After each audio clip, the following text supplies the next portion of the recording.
On that note, I want to not introduce, but just merely welcome once again a man who's enriched our lives at the Wagner Society for close to those 25 years. And I'm not going to say anything more except, Saul, come on up here and we look forward to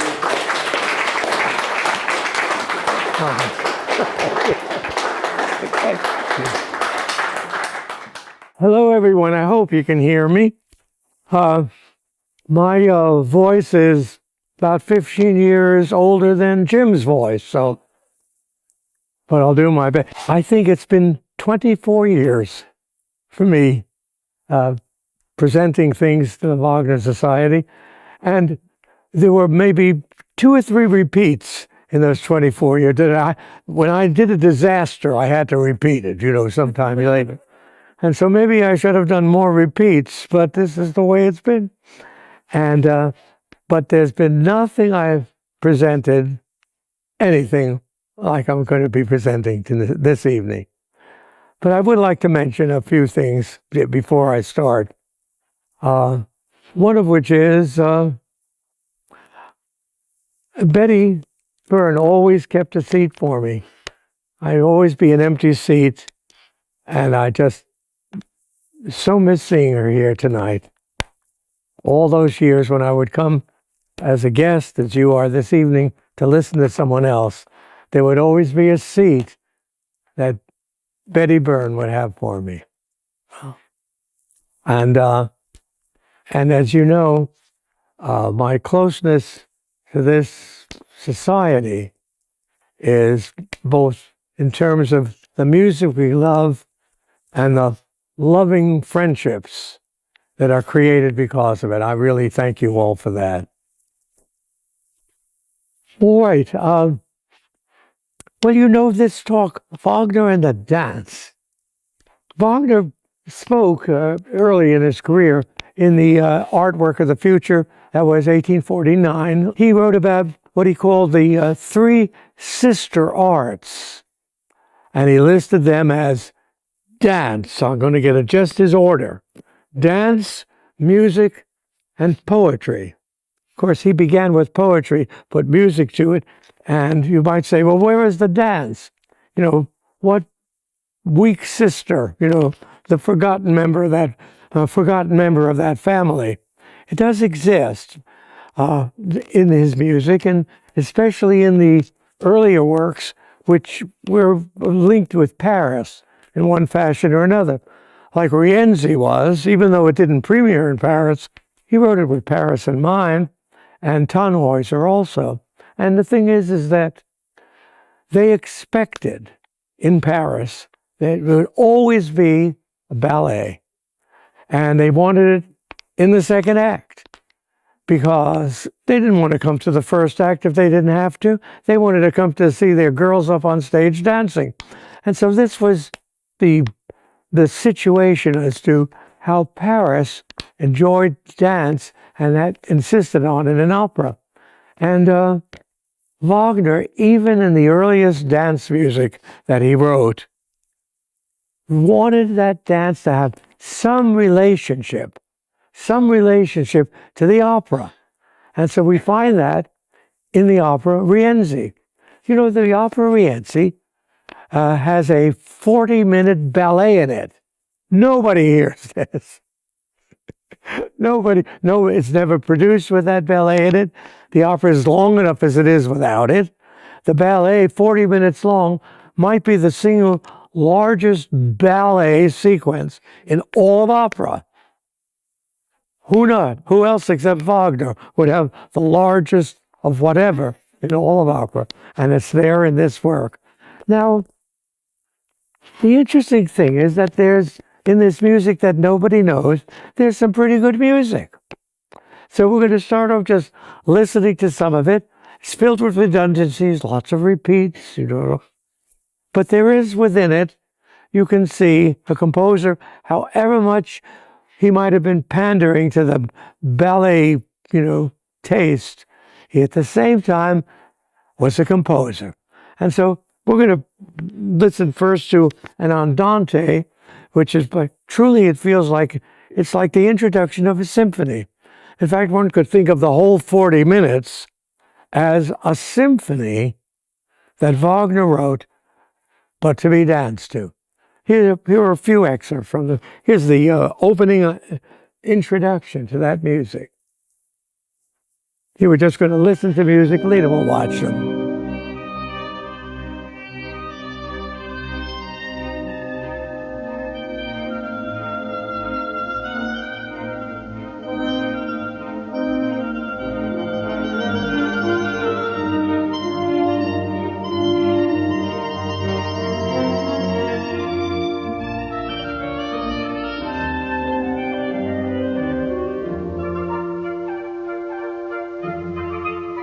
It doesn't sound too much like Wagner.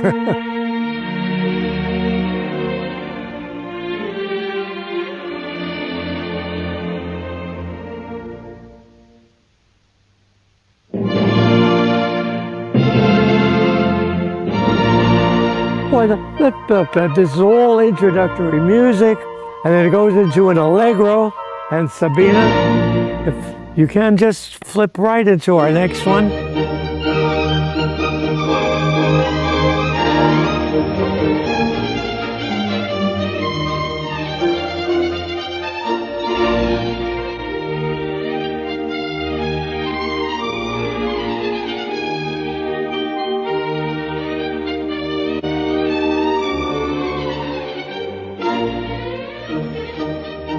It really has a charm of what?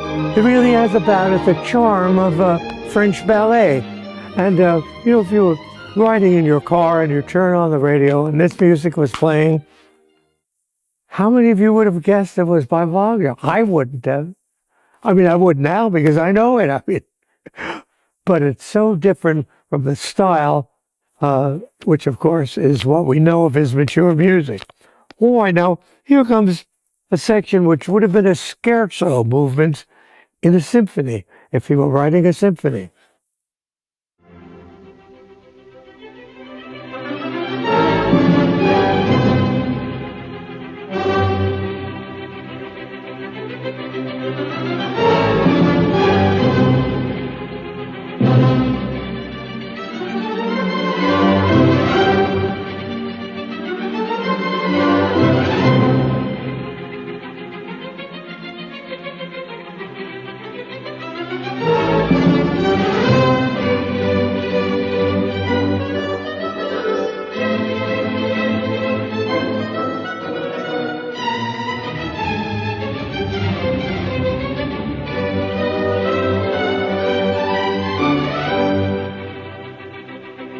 And then the music repeats again. You know something? A great composer can write whatever he wants, whatever he can imagine. Wagner was not yet at that point in his creative life when he knew what he wanted, nor the fullness of his imagination was not yet there. But his capacity to, let's say, fulfill the moment that was, within his own experience is very clear. Now here comes a section from a slow movement, let's say, and I think it's beautiful. Here it is.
I'm thinking in listening to this music, we realize the wonderful and fruitful direction that he went.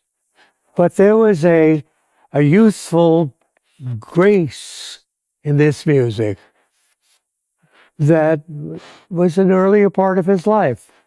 And these sounds we never hear again, and I regret that. But I'm glad he wrote them. We're gonna move forward. Let's go to the last one. The last section of this is, with Paris in his mind, he knew that the favorite Parisian composer was, before it became Meyerbeer, was Rossini. And we're going to hear in this music, I think, in this grand finale to this huge ballet, a lot of Rossini.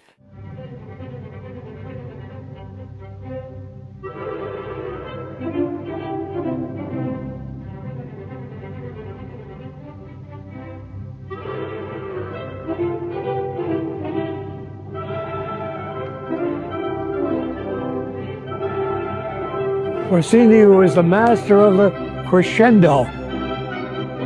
The repeating phrases, here it is.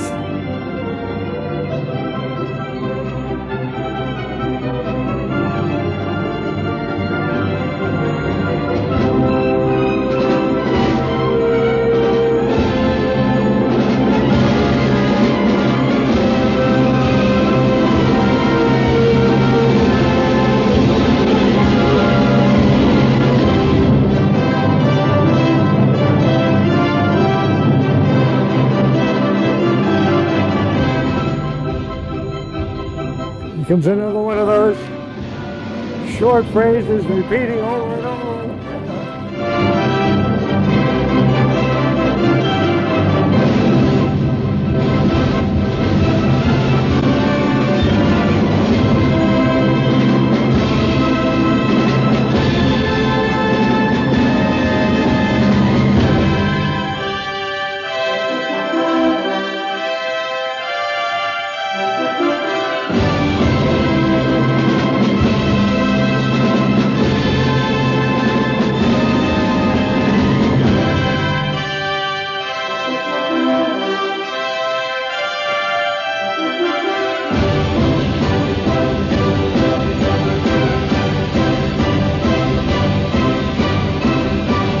Hit it again!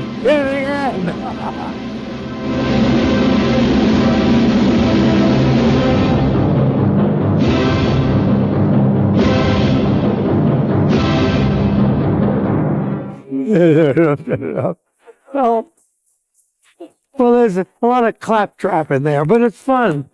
And it really is closely related to, Rossini Overture. Okay.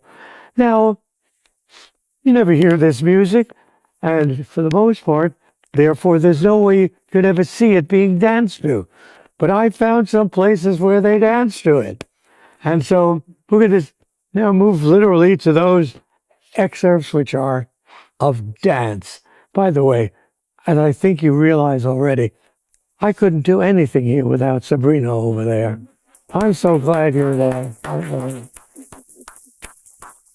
And if on the video of this I look reasonably presentable, that's because of Paul Flax in the background, who is taking care of that area. All right, now we're going to see an excerpt that was done a few years ago in the Saratova Opera Company. They're located in the middle of the Volga region. It might sound like it's, some fly-by-night outfit. Actually, they've been around since the year 1803, producing opera.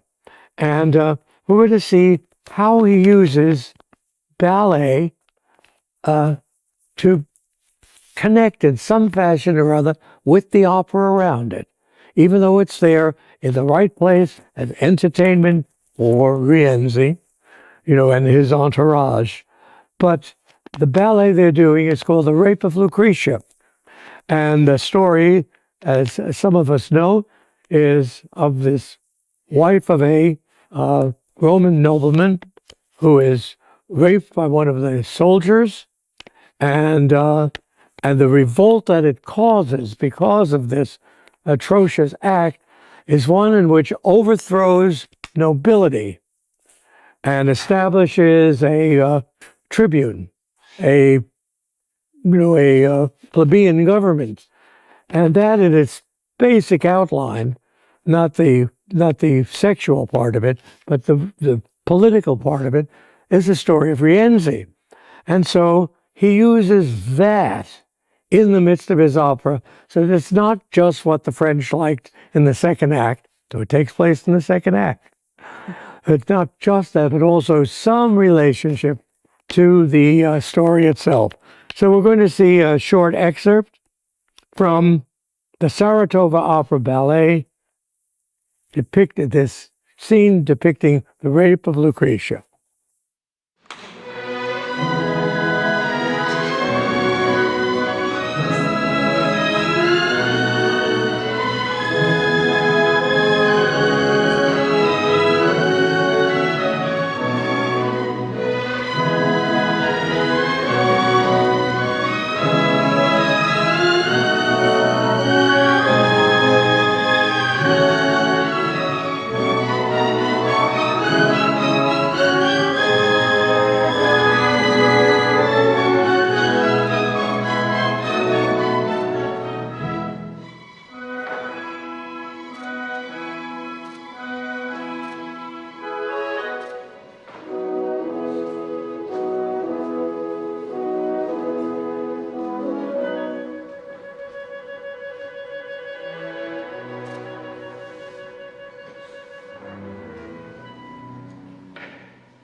Well, you might think that the only place that you're going to find these things danced to is in the Volga River somewhere.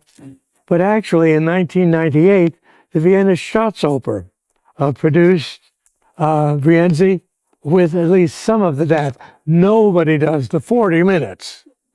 No one does that. But here is some of the dance from Vienna Staatsoper, 1998.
All right, let's stop it there. A little Las Vegas extravaganzas is about to begin.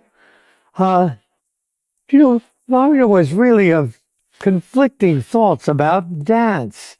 That is, here's some of the things he wrote in that same 1849, artwork of the future. He said, he talked about the lascivious gaze of frivolity, an artificial veil to cover up its shameful nakedness.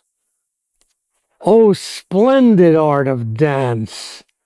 O shameful art of dance! Can't get more conflicted than that.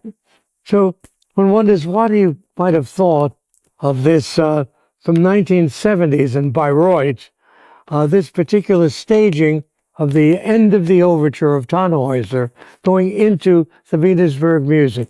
You know that Wagner, in the second thoughts on the work, recreated the ending of the overture so that it would flow directly into the opera itself. And so what they did in Bayreuth is also create the connection in that the dancing of the Venusberg dance scene is going to begin while the overture is still being played as it goes into the scene itself. And I think as you watch this, you might say, lascivious gaze, shameful nakedness, splendid art, shameful art. Let's enjoy the scene together.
if some of that dancing seemed perhaps a little overwrought, I think we also have to blame Wagner a bit, because a lot of that music is overwrought.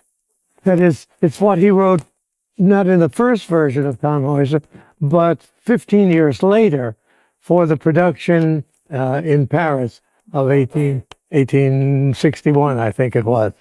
And so I don't think it's his greatest passages to do that kind of, let's say, drumming up the music rather than writing the music. Right. Now, there is as we know, in Die Meistersinger, a short section of dance. It doesn't have to be professional dancers to do this. It's not meant for professional dancers. It's the apprentices, and the dance that they do is, some people think it's a waltz. It isn't. It's a little bit heavy-footed for that, but intentionally so. It's a country dance related to the waltz. It's called the Ländler. It's in 3/4 time, but it's meant for people who wear heavier boots. And so that's part of the charm of this dance. This is a wonderful production in it before Bayreuth went crazy. This is from 1984, where they actually seem to enjoy putting on the opera. Here's this wonderful, dance.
We can see here how Wagner has totally integrated dance into his opera.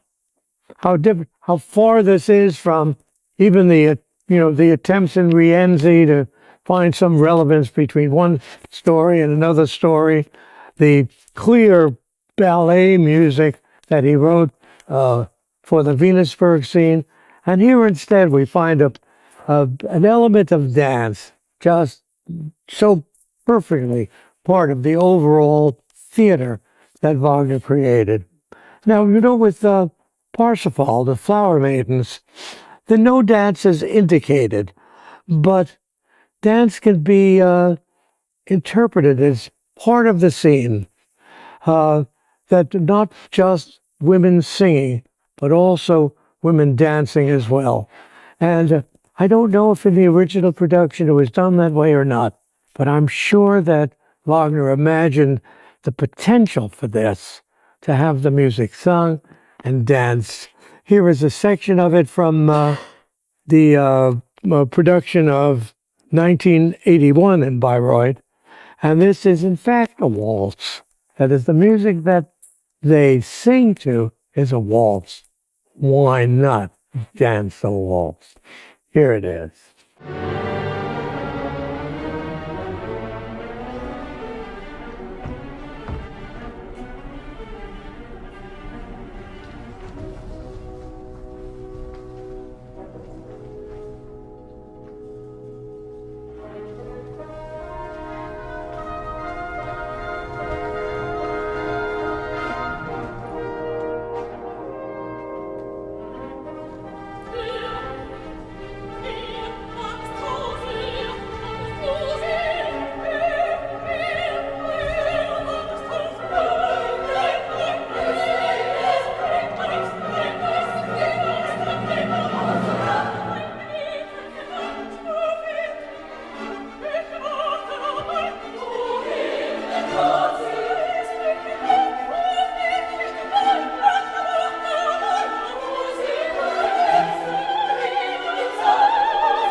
You know, I was wrong when I said earlier that a certain grace that was found in the Rienzi ballet in the beautiful Andante section, that gracefulness of Wagner's youth was totally lost. It wasn't lost.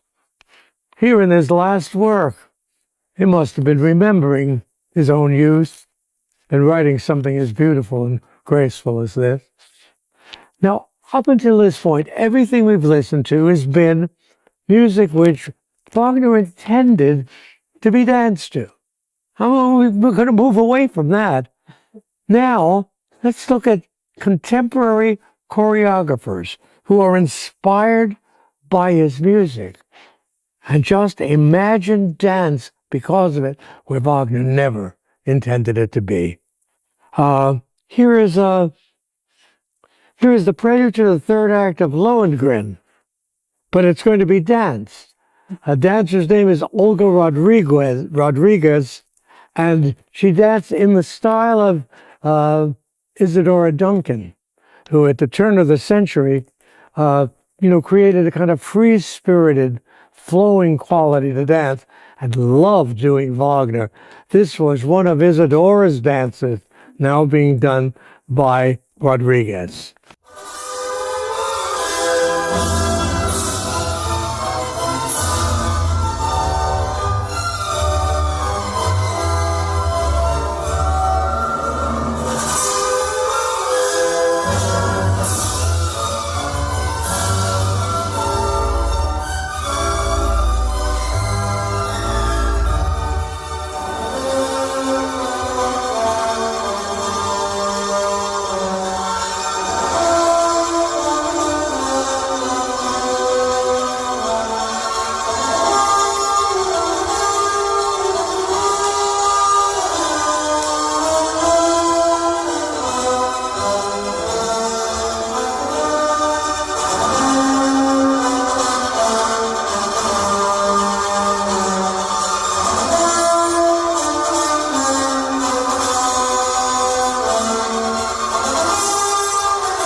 Everything we're going to be sharing now will be a surprise to you. So the music will be known, but everything else will be a surprise. Now, we all know that the opening of Das Rheingold is some portrayal of the dawn of the earth, perhaps. But could it also be reinterpreted as the dawn of humanity? That is, We don't see a human being in the ring until Albrecht comes in. And with Albrecht, now the prelude is already over. Albrecht comes in and introduces humanity, desire, sexuality. But perhaps it's there all of the time, from the very beginning.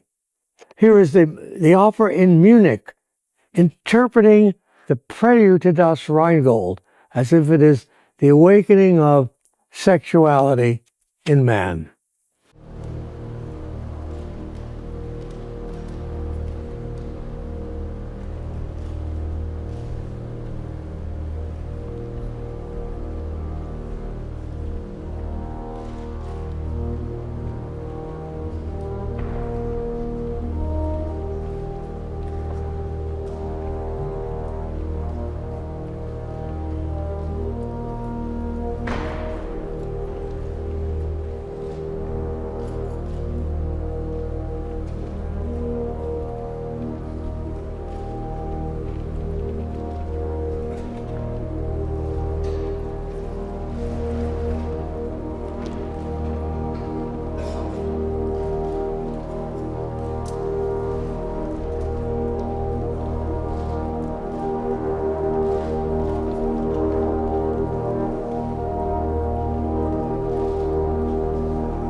Now we're going to something which might strike you as very strange.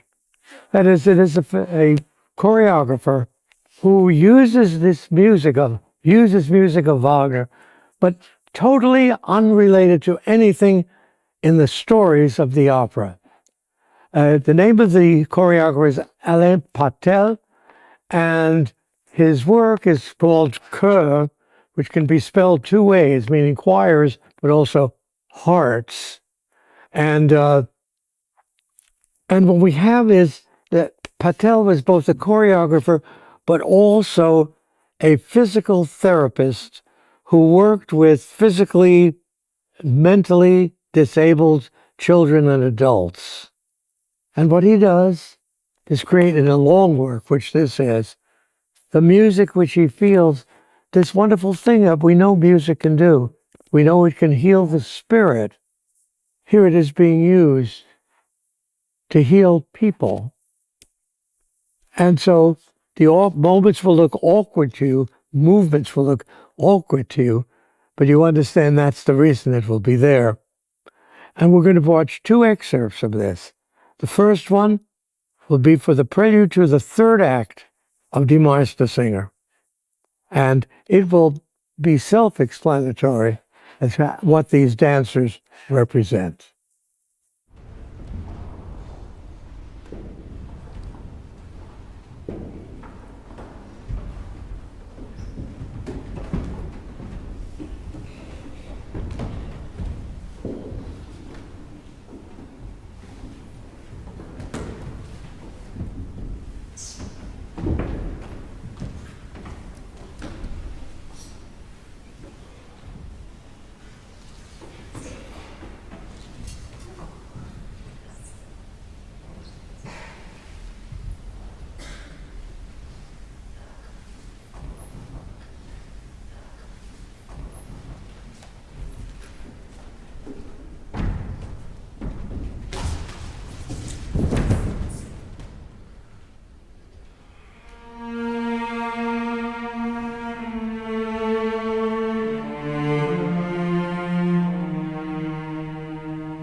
Well, we know that this what, that this dance has nothing to do with the opera, Die Meistersinger. But there is in the opening of the third act, in the prelude to the third act, that portrait of Hans Sachs, that introspective portrait, the pathos within the man, the understanding of tragedy which is in him, and that translates into what we've just seen. Now, later on in this, we'll watch one other excerpt. It uses Wolfram's Song to the Evening Star from Tannhäuser, and it is within this process, this arc of finding a way to some semblance of normalcy and using Wagner's art to show that. Here's the section from Tannhäuser.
This is a kind of strange evening, but I hope you're enjoying it.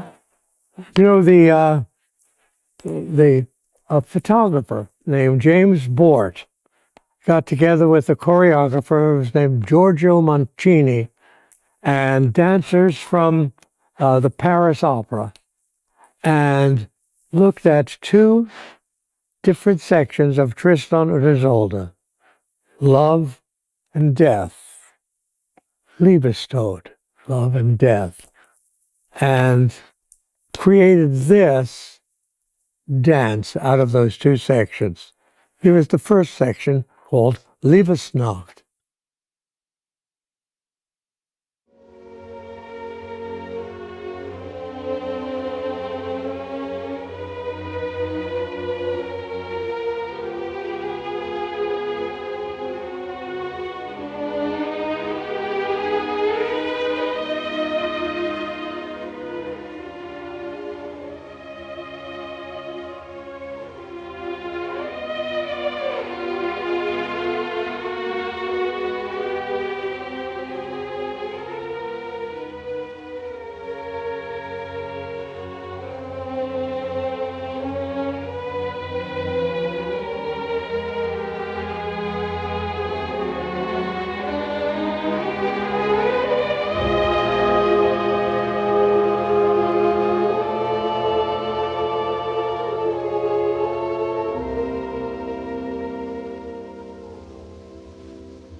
And death in this opera really doesn't wait until the last scene.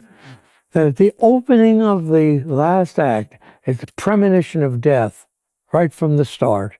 It takes the desire theme from the beginning of the opera that we hear through it, and he takes desire out of it, and instead gives us this picture, this sorrowing picture of the dying man. And here is this interpretation by these artists of that music from the opening to the third act.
we're going to end it, well, almost the end, at where we started with Rienzi.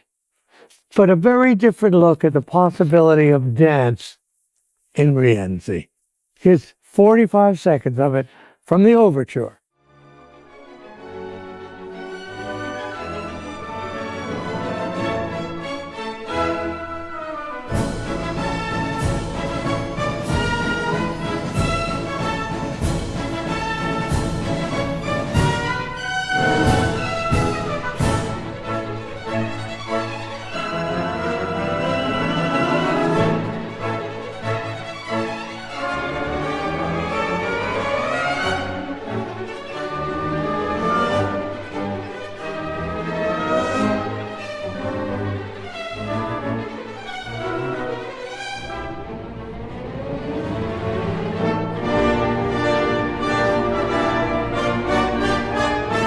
All right, now, that's the end. That's all they have. Now I ask you, leave that off for a moment. I want to talk about it first. But here it is. You know that the reason I gave that excerpt from Rienzi was in 2010, but from 1940 came the inspiration for what we just saw from Rienzi. And the inspiration came from this scene from Chaplin's The Great Dictator.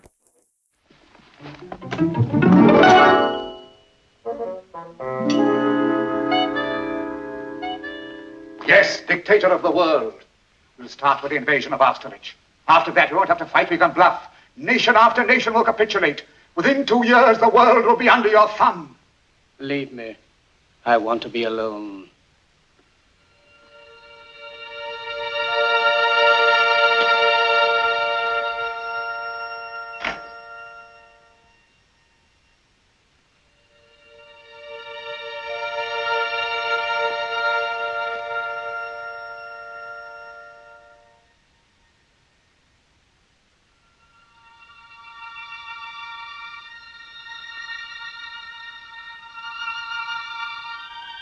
Out Caesar, out Nolus, Emperor of the world.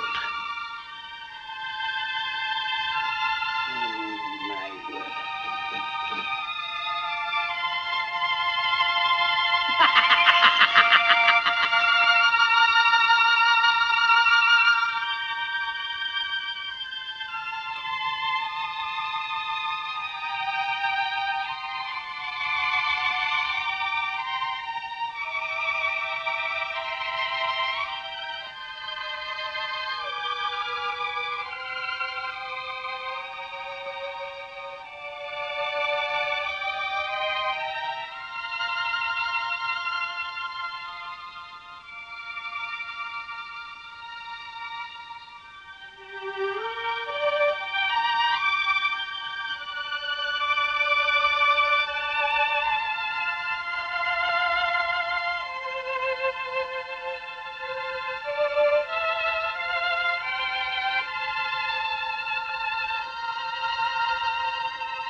Everyone, I've come to the end of this talk.